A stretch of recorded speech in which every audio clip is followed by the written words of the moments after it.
Hi, this is Avika Gaur. Congratulations to Volga Video. Volga Video has reached 17 million subscribers. Please subscribe Volga Video. Congratulations. Hi hello నమస్తే welcome to our channel. నేను మీ అంజలి.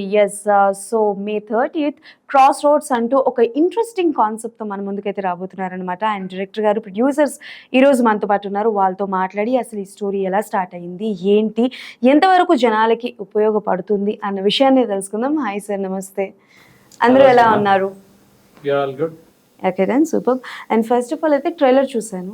నాకు అనిపించిన point ఏంటంటే ఒక female, ఒక అమ్మాయి director అవ్వాలనుకుంటుంది. So అందులో వచ్చే హడల్స్ అవన్నీ చూపించాలనుకుంటున్నారు. am I right? Somehow right or on point? Partly yes. Okay. And అంటే లైక్ అంటే ఇఫ్ ఐఎమ్ సో సారీ, నాకు ఇప్పుడే తెలిసింది కాబట్టి మ్యూజిక్ నుంచి డైరెక్షన్ ఈ జర్నీ ఎలా మారింది?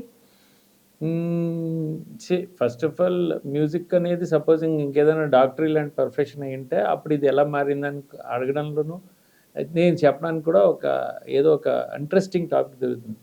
బట్ అటు మ్యూజిక్ అన్నా, లేకపోతే కొరియోగ్రఫీ అన్నా, లేకపోతే కొంతమంది ఫైట్ మాస్టర్స్ అన్నా, ఇలా చాలామంది మనకు డైరెక్షన్లోకి వచ్చారు. ఎందుకంటే మొదటి నుంచి కూడా మన సినిమా ప్రపంచంలో ఉన్న ఈ 24 క్రాఫ్ట్స్లో ఇది కూడా ఒకటే కాబట్టి, సో కొంతవరకు ఏంటంటే వీటిల్లో ప్రావీణ్యత వచ్చిన వాళ్ళు ఆబ్వియస్గా it's like a promotion for us, right కదా. సో అలా ఒక ఆర్గనైజేషన్లో సపోజింగ్ మనం ఎన్నో ఏళ్ళ సీనియారిటీ ఉంటే వాళ్ళని ప్రమోట్ చేస్తారు కదా, అలా అనమాట. సో డైరెక్షన్ చేస్తున్నప్పుడు మీరు ఫేస్ చేసిన అంటే లైక్ ఉంటాయి కదా కొన్ని, అంటే లైక్ హడల్స్ అని చెప్పొచ్చు, ఆర్ ఎల్స్ డిఫికల్టీస్ అని చెప్పొచ్చు, అలాంటివి ఏమైనా గమనించినవి ఒక 3 points ఏమైనా చెప్తారా? జనరల్గా ఎలా ఉంటుందంటే మనం ఒక కొత్త యాక్టర్స్తో వర్క్ చేస్తున్నప్పుడు, బికాజ్ ఇప్పుడు క్రాస్ రోడ్స్ అనే సినిమా చాలా మటుకు అందరూ కొత్త యాక్టర్లే అందరు కూడా. అండ్ దాంట్లో కూడా చాలామంది ఫస్ట్ టైమర్స్ ఉన్నారు. అంటే అంతకుముందు ఎప్పుడు అసలు కెమెరాకి సంబంధం లేకుండా సినిమాకి సంబంధం లేని వాళ్ళు కూడా చాలామంది ఉన్నారనమాట. సో అలాంటి వాళ్ళతో వర్క్ చేస్తున్నప్పుడు మనకి కావాల్సింది పేషెన్స్ అనేది చాలా అవసరం ఉంటుంది. చాలా ఓపిక్గా మనం వాళ్ళ దగ్గర నుంచి ఆ వర్క్ తీసుకోవాల్సి వస్తుంది.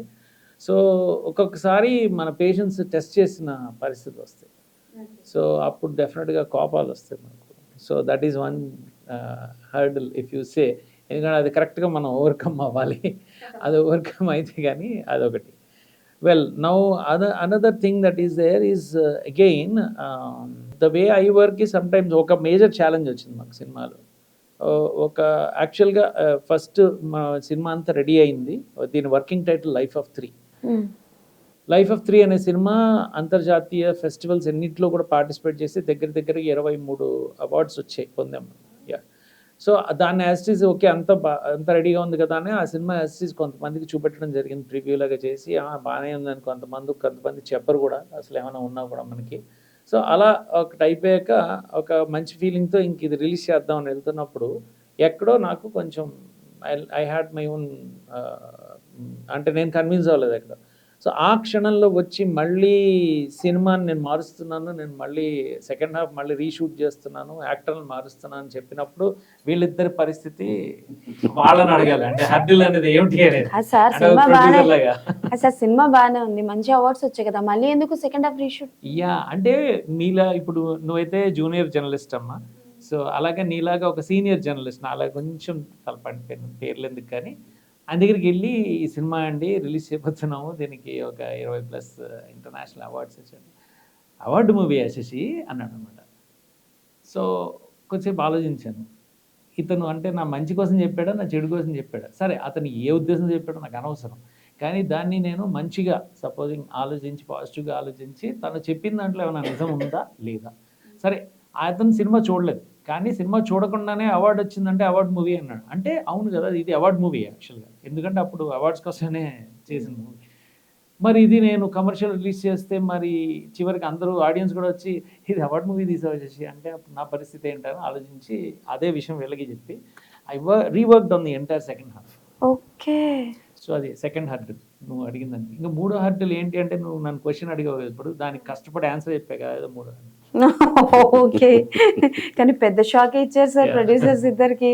సో ఫస్ట్ ఐశ్వర్య గారు మీరే చెప్పండి, అంటే లైక్ ఆల్రెడీ మంచిగా వెళ్తున్న సినిమా, మంచి అవార్డ్స్ వచ్చిన సినిమా, ఆయన మళ్ళీ సెకండ్ హాఫ్ తీస్తాను అని అన్నారు. అఫ్ కోర్స్ యాజ్ డైరెక్టర్గా ఆయన పాయింట్ ఆఫ్ వ్యూలో ఆయన క్లారిటీగా ఉన్నారు, బట్ యాజ్ అన్ ప్రొడ్యూసర్గా చెప్పండి ఎలా అనిపించింది? ఆయన మా డాడీ ఓకే, అందుకే డాడీ పాయింట్ ఆఫ్ వ్యూలో మీరు చెప్పకూడదు. మీరు as a producer and director గారి గురించి చెప్పండి. సో ఎంత కాదన్నా ప్రొఫెషనల్ డిఫరెన్సెస్ పక్క పెట్టినా డాడీ ఏమనుకుంటే అదే చేయాలి. ఓకే, సో ప్రెషర్ మేము పెడతాము ఆయన మీద, ఇలా చేయి అలా చేయని. బట్ ఐ థింక్ ఆయన విజన్ ఆయన కనిపిస్తే కనుక హీస్ ఫైన్ విత్ ఇట్. లేకపోతే ఎలా ఉంటుందంటే అరే ఇంకేదైనా చెయ్యాలా వద్దా అంటే అలా ఆలోచిస్తూ ఉంటాడు డాడీ. సో ఎందుకు వచ్చిన బాధ మళ్ళీ ఊరికి కొట్లాడలేదు ఎందుకనేసి I decided let's just go with it. And Rishi గారికి ఒకసారి మేము actually it was very funny, ఎందుకంటే ప్రతిసారి రిషి గారికి చెప్తూనే ఉన్నాము. నేనైతే కన్విన్స్ అయిపోతాను, ఎందుకంటే daddy we live in the same house. So నేను డాడీ ఏం మాట్లాడుకుంటామో ఓకే ఫైన్ సరే ఇలానా అలానా మన అంతా.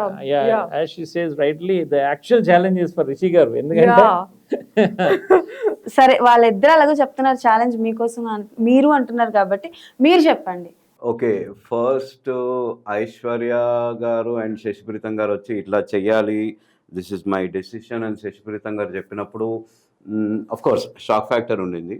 Not that it was not there, because mentally I was set కి ఇది అయిపోయింది almost, we're done, we're ready అన్న ఎగ్జైట్మెంట్లో ఉన్నాను. దెన్ ఆఫ్టర్ ఈ సెడ్ షాక్ ఉండింది, but I started thinking back saying that కొత్త వాళ్ళని తీసుకున్నాము, చిన్న సినిమా, చాలా మందికి లైఫ్ ఇస్తున్నాము. There is nothing wrong in stepping back and thinking about it, because it's not just about the art, the award and the appreciation in the movie. It's also about getting the 25 or to 35 odd people to stand on their ground, to pave a path for them. Okay. As a captain, I decide చేసుకున్న తర్వాత I think it's more of a duty on us producers to support it. Nice. బేసికల్గా మీ ఇద్దరికి ప్రొడ్యూసర్స్గా మీ ఇద్దరికి question. So బడ్జెట్ని బట్టి సినిమాని decide చేస్తున్నారు now days. పెద్ద బడ్జెట్ సినిమా అంటున్నారు, పెద్ద సినిమా అంటున్నారు, చిన్న బడ్జెట్ అయితే చిన్న సినిమా అని అంటున్నారు. సో ఇందాక మీరు మాట్లాడుతూ సో చిన్న సినిమా అని అంటున్నారు. బట్ ఎంతవరకు థియేటర్స్కి జనాలు వస్తారు? బికాస్ చాలా వరకు జనాలు ఆగిపోతున్నారు, ఇప్పుడు థియేటర్స్కి ఎవ్వరూ రావట్లేదు. సో మీరు ప్రొడ్యూసింగ్ చేస్తూ అండ్ ముందు రాబోతున్నారు. ఐ థింక్ బోత్ ఆఫ్ యూకి ఇది ఫస్ట్ ప్రాజెక్ట్ అనుకుంటా. సో ఎలాంటి భయాలు ఎలాంటి బెరుకులు లేకుండా వచ్చారా? ఇస్ దర్ ఎనీ భయాలు అలాంటివి ఏమైనా ఉన్నాయా? మా ఫస్ట్ పాయింట్ ఆఫ్ వ్యూవర్స్ పెద్ద సినిమా చిన్న సినిమా, ఒక 1000 కోట్ల సినిమా కూడా కొన్నిసార్లు చిన్న సినిమా, రైట్? ఒక 1 కోటి రూపాయల సినిమా కూడా ఒక్కొక్కసారి చాలా పెద్ద cinema. We have live examples that have gone in to the market, right? So it's about, నేను చిన్న సినిమా అన్నది తక్కువ ఖర్చులో అన్న అర్థం వచ్చేటట్టు తీసుకుంటే then doesn't matter. I mean ఎంత బడ్జెట్ పెడుతున్నాం, మనం ముందే తక్కువ ఖర్చులో తీద్దామని అనుకున్నప్పుడు ఇంకొంచెం మన పైన డిపెండ్ అయిన వాళ్ళకి మనం ఇంకొంచెం ఫ్యూచర్ ఇవ్వచ్చు, దాంట్లో ఇంకొంచెం బడ్జెట్ పెట్టవచ్చు అనుకుంటే I don't think that is wrong. అయినా కూడా చిన్న బడ్జెట్ అవుతుంది. ఒక ఆర్టిస్ట్ ఆర్ట్ని వాళ్ళ ప్యాషన్ని ముందుకు తీసుకెళ్ళడానికి I don't think budget should count. Okay done.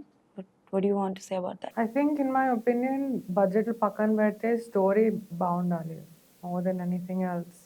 So as producers ఆయన చెప్పింది correct, but in addition to what he has mentioned, I would also say that story అంత గ్రిప్పింగ్గా ఉంటే అంత ఆడియన్స్కి అంటే ఆడియన్స్ మెచ్చుకుంటారు అదంతా. సో బడ్జెట్స్ పక్కన పెడితే స్టోరీ బాగుంటే అందరూ వస్తారు, బాగోలేకపోతే చిన్న బడ్జెట్ అయినా పెద్ద బడ్జెట్ అయినా ఎవ్వరు రారు.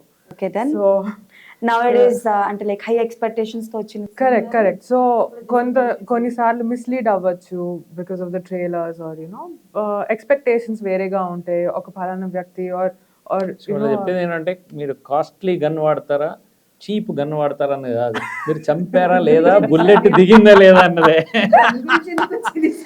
చాలా సింపుల్ గా ఈ ఎక్స్ప్రెషన్ సింప్లిఫై చేస్తున్నాను. సైలెంట్ గా ఎంతసేపు ఉన్నారు ఈ డైలాగ్ కోసమే కదా సార్ మీరు? నాకు అర్థమైంది. So maybe to put it in other words, if you're talking about passion, art, story and the quality of the movie, మాది పెద్ద బడ్జెట్. నైస్. ఖర్చు విధంగా చూసుకుంటే మేము చేసిన ఉడతా భక్తి అనుకోవచ్చు, స్మాల్ బడ్జెట్. ఓకే. హాయ్, నా పేరు రోహిత్. హలో హాయ్, అందరికి నమస్కారం. Volga videos, do subscribe to Volga videos. Congratulations to Olga Videos. Please subscribe Olga videos. Please do subscribe to Olga Videos. Congratulations for Volga Videos. Congratulations to Volga Videos. Please subscribe Volga Videos. Thank you.